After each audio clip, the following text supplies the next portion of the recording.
Ever had a call that sent shivers down your spine? I did, and let me tell you, it was a phantom phone call that left me haunted for weeks. My name's David, and I work a 9-to-5 desk job at a tech company, not the sort of guy who typically dabbles in anything eerie. But sometimes, the inexplicable happens, and you find yourself in the middle of a real-life horror story.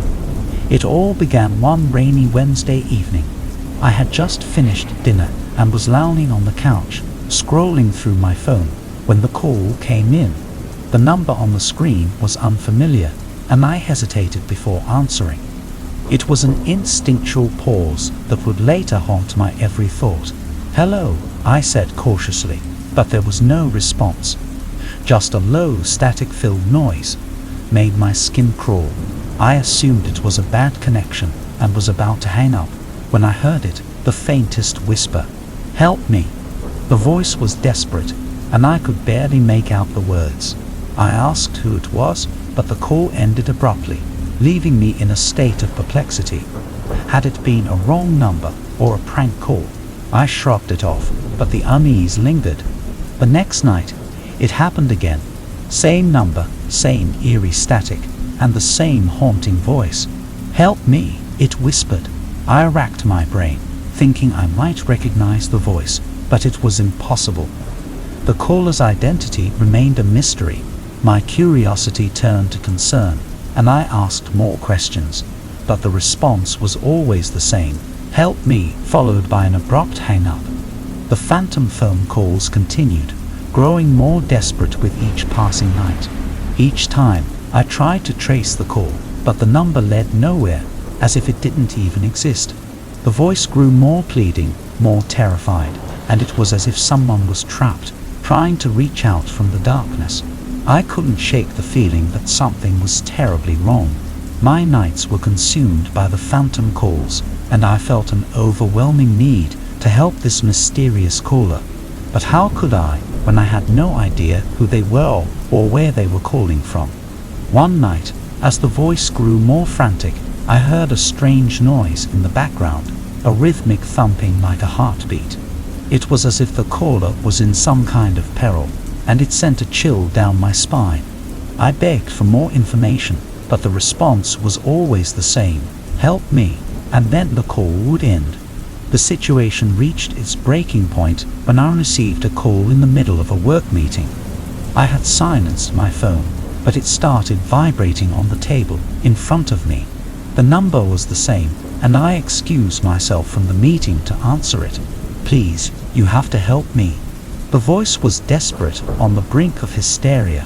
I tried to keep the caller on the line, asked them to stay calm and tell me where they were, but all I received were frantic pleas for assistance. The thumping noise in the background grew louder, as if something were closing in on them. It was a nightmare. I could feel the eyes of my colleagues on me, wondering what was happening. I hung up and explained that it was just a family emergency, but I knew I had to do something. I called the police and explained the situation to them, providing the number that had been haunting me for weeks. But here's the twist, my friend. The police traced the number back to a small old house on the outskirts of town. They rushed to the location, and I followed, consumed by a sense of urgency. When we arrived at the house, it was shrouded in an eerie silence. The thumping noise was gone, and there was no sign of any struggle or distress. The police entered the house cautiously, and I stood at a distance, my heart pounding in my chest.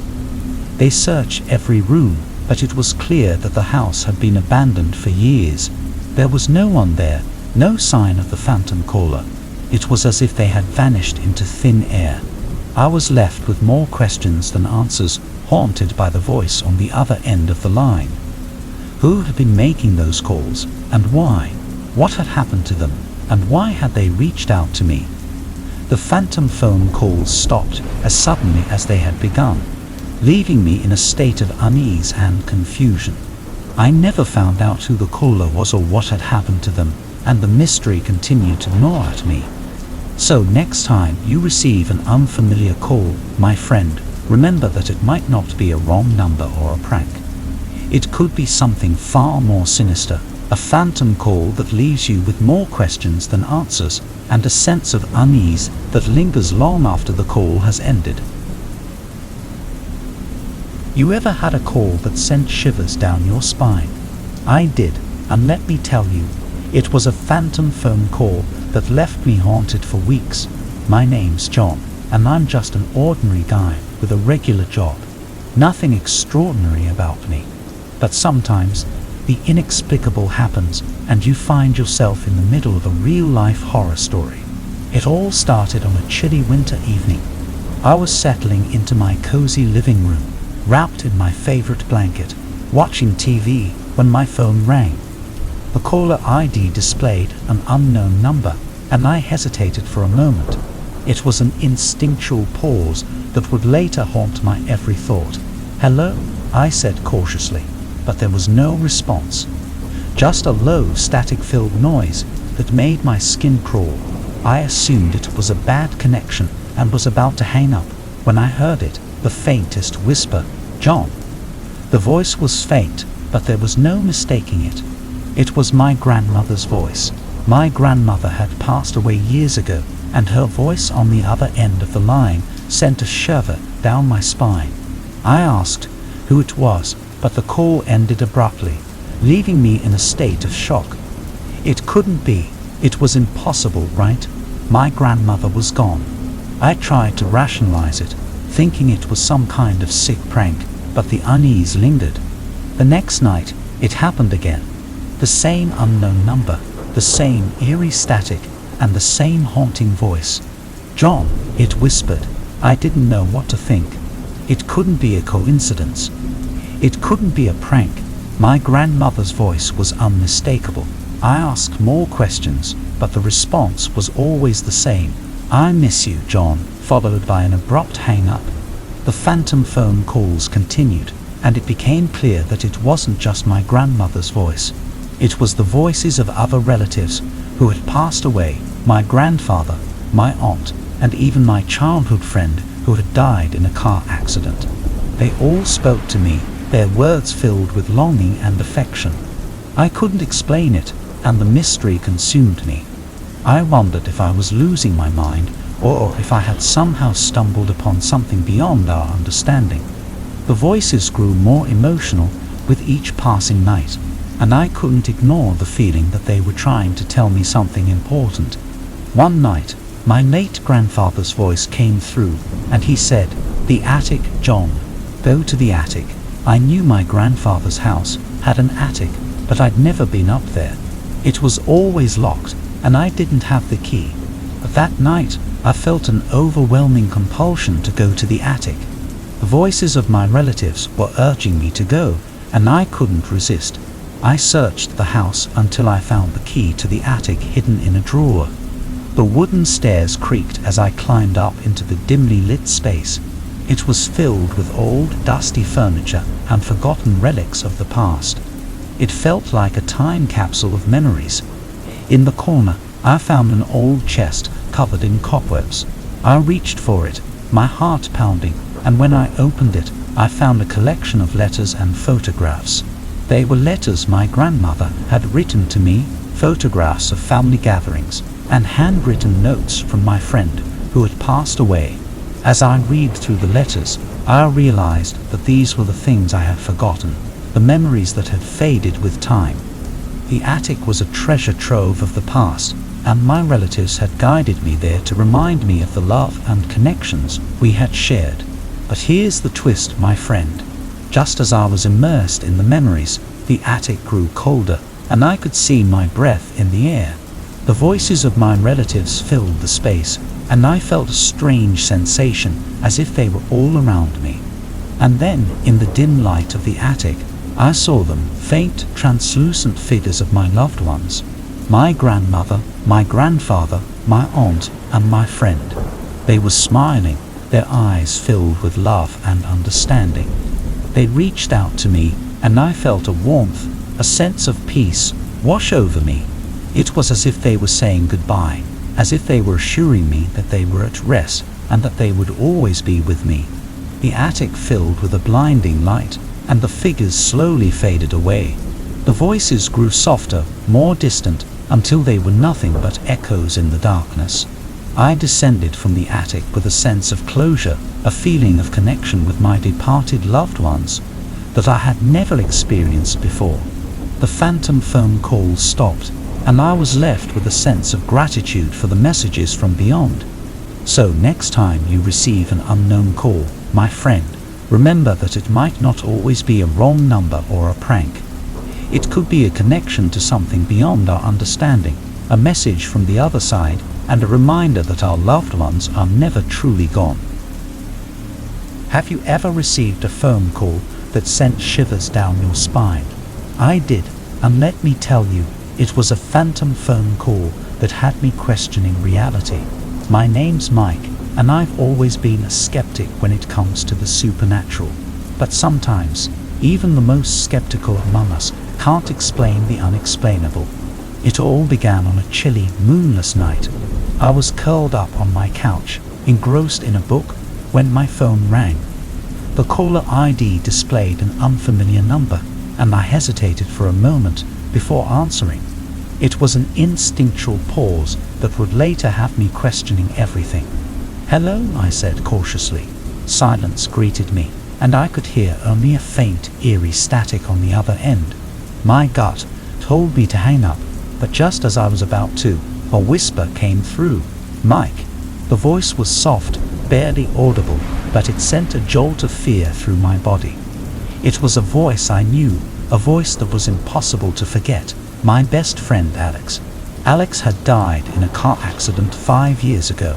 This couldn't be happening. I asked who it was, but the call ended abruptly, leaving me with my heart pounding in my chest. My mind raced. It couldn't be Alex. He was gone, but the voice had been unmistakable. The same voice I used to hear when we'd hang out together. I told myself it was some kind of cruel prank, but the unease lingered. The next night, it happened again. Same number, same eerie static, and the same haunting voice. "Mike," it whispered. I couldn't deny it any longer. It was Alex's voice, and it was imploring me to listen. I asked more questions, but the response was always the same. "I need to tell you something," followed by an abrupt hang-up. The phantom phone calls continued, and they grew more insistent with each passing night. It was as if Alex had a message he needed to convey, and I couldn't ignore it any longer. I didn't understand how this was possible, but I couldn't deny that it was happening. One night, the message became clear. "The tree, Mike. You need to visit the tree." The words were cryptic, but I knew exactly which tree Alex was referring to. It was a massive oak tree in the park where we used to spend our childhood afternoons. It was where we had carved our names into the bark, where we had shared secrets and dreams.